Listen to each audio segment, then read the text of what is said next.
गुरुवार व्रत कथा। कथा के अनुसार प्राचीन काल की बात है। किसी राज्य में एक बड़ा प्रतापी और दानी राजा राज करता था। वह हर गुरुवार को व्रत रखकर दीन दुखियों की मदद करके पुण्य प्राप्त करता था। परंतु ये बात उसकी रानी को अच्छी नहीं लगती थी। वह न तो व्रत करती थी और न ही दान पुण्य में विश्वास रखती थी। इतना ही नहीं, वह राजा को भी ऐसा करने से मना करती थी। एक समय की बात है, राजा शिकार खेलने के लिए वन गए। घर पर रानी और दासी थी। उसी समय गुरु बृहस्पतिदेव साधु का रूप धारण कर राजा के दरवाजे पर भिक्षा मांगने आए। साधु ने जब रानी से भिक्षा मांगी तो वह कहने लगी, हे साधु महाराज, मैं इस दान और पुण्य से तंग आ गई हूँ। आप कोई ऐसा उपाय बताएं जिससे कि सारा धन नष्ट हो जाए और मैं आराम से रह सकूं।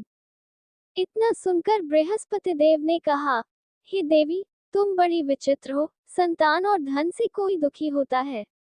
अगर अधिक धन है तो इसे शुभ कार्यों में लगाओ, कुंवारी कन्याओं का विवाह कराओ, विद्यालय और बाग बगीचे का निर्माण कराओ, जिससे तुम्हारे दोनों लोग सुधरें।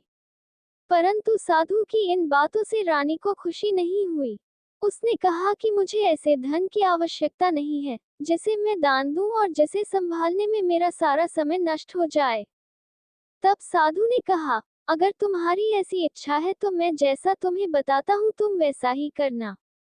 गुरुवार के दिन तुम घर को गोबर से लीपना, अपने बालों को पीली मिट्टी से धोना, राजा से हजामत बनाने को कहना, भोजन में मांस मदिरा का प्रयोग करना, कपड़े धोबी के यहाँ धुलने देना। इस प्रकार 7 बृहस्पतिवार करने से तुम्हारा समस्त धन नष्ट हो जाएगा। इतना कहकर साधु के रूप में बृहस्पतिदेव अंतर्ध्यान हो गए। साधु के अनुसार कही बातों को पूरा करते हुए रानी को केवल 3 बृहस्पतिवार ही बीते थे कि उसकी समस्त धन संपत्ति नष्ट हो गई। भोजन के लिए राजा का परिवार तरसने लगा। तब एक दिन राजा ने रानी से बोला कि हे रानी, तुम यहीं रहो, मैं दूसरे देश को जाता हूँ, क्योंकि यहाँ पर सभी लोग मुझे जानते हैं, इसलिए मैं कोई छोटा कार्य नहीं कर सकता। ऐसा कहकर राजा दूसरे देश चला गया। वहां वह जंगल से लकड़ी काट कर लाता और शहर में बेचता। इस तरह वह अपना जीवन व्यतीत करने लगा। इधर राजा के परदेश जाते ही रानी और दासी दुखी रहने लगी। एक बार जब रानी और दासी को 7 दिन तक बिना भोजन के रहना पड़ा, तो रानी ने अपनी दासी से कहा, हे दासी, पास ही के नगर में मेरी बहन रहती है। वह बड़ी धनवान है, तू उसके पास जा और कुछ ले आ, ताकि थोड़ी बहुत गुजर बसर हो जाए। दासी रानी की बहन के पास गई। उस दिन गुरुवार था और रानी की बहन उस समय बृहस्पतिवार व्रत की कथा सुन रही थी। दासी ने रानी की बहन को अपनी रानी का संदेश दिया, लेकिन रानी की बड़ी बहन ने कोई उत्तर नहीं दिया। जब दासी को रानी की बहन से कोई उत्तर नहीं मिला तो वह बहुत दुखी हुई और उसे क्रोध भी आया। दासी ने वापस आकर रानी को सारी बात बता दी। ये सुनकर रानी ने अपने भाग्य को कोसा। उधर रानी की बहन ने सोचा कि मेरी बहन की दासी आई थी, परंतु मैं उससे नहीं बोली, इससे वह बहुत दुखी हुई होगी। कथा सुनकर और पूजा समाप्त करके वह अपनी बहन के घर आए और कहने लगी, हे बहन, मैं बृहस्पतिवार का व्रत कर रही थी। तुम्हारी दासी मेरे घर आई थी, परंतु जब तक कथा होती है तब तक न तो उठते हैं और न ही बोलते हैं, इसलिए मैं नहीं बोली। बताओ दासी क्यों आई थी?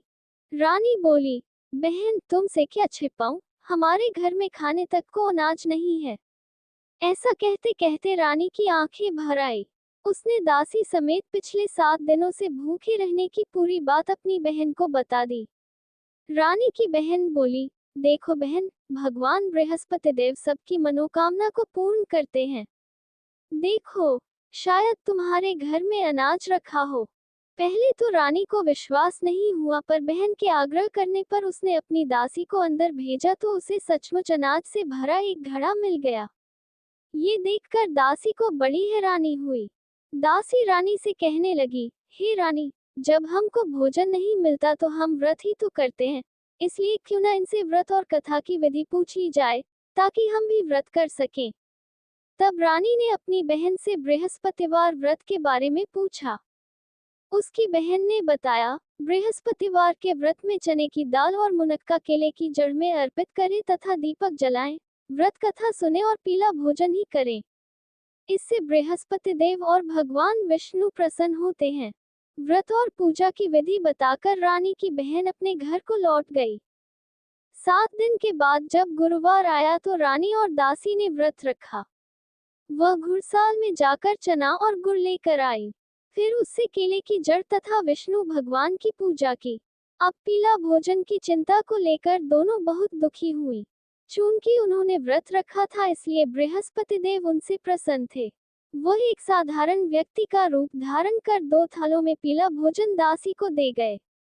भोजन पाकर दासी प्रसन्न हुई और फिर रानी के साथ मिलकर भोजन ग्रहण किया। उसके बाद वह सभी गुरुवार को व्रत और पूजा करने लगी। बृहस्पति देव की कृपा से उनके पास फिर से धन संपत्ति आ गई, परंतु रानी फिर से पहले की तरह आलस्य करने लगी। तब दासी बोली, देखो रानी, तुम पहले भी इस प्रकार आलस्य करती थी, तुम्हें धन रखने में कष्ट होता था। इस कारण सभी धन नष्ट हो गया और अब जब देव बृहस्पति की कृपा से धन मिला है तो तुम्हें फिर से आलस्य होने लगा है। रानी को समझाते हुए दासी कहती है कि बड़ी मुसीबतों के बाद हमने ये धन पाया है, इसलिए हमें दान पुण्य करना चाहिए, भूखों को भोजन कराना चाहिए और धन को शुभ कार्यों में खर्च करना चाहिए। इससे तुम्हारे कुल का यश बढ़ेगा, स्वर्ग की प्राप्ति होगी और पितृ प्रसन्न होंगे। दासी की बात मानकर रानी अपना धन शुभ कार्यों में खर्च करने लगी। इससे पूरे नगर में उसका यश बढ़ने लगा। बृहस्पतिवार व्रत कथा के बाद श्रद्धा के साथ आरती की जानी चाहिए। इसके बाद प्रसाद बांटकर उसे ग्रहण करना चाहिए।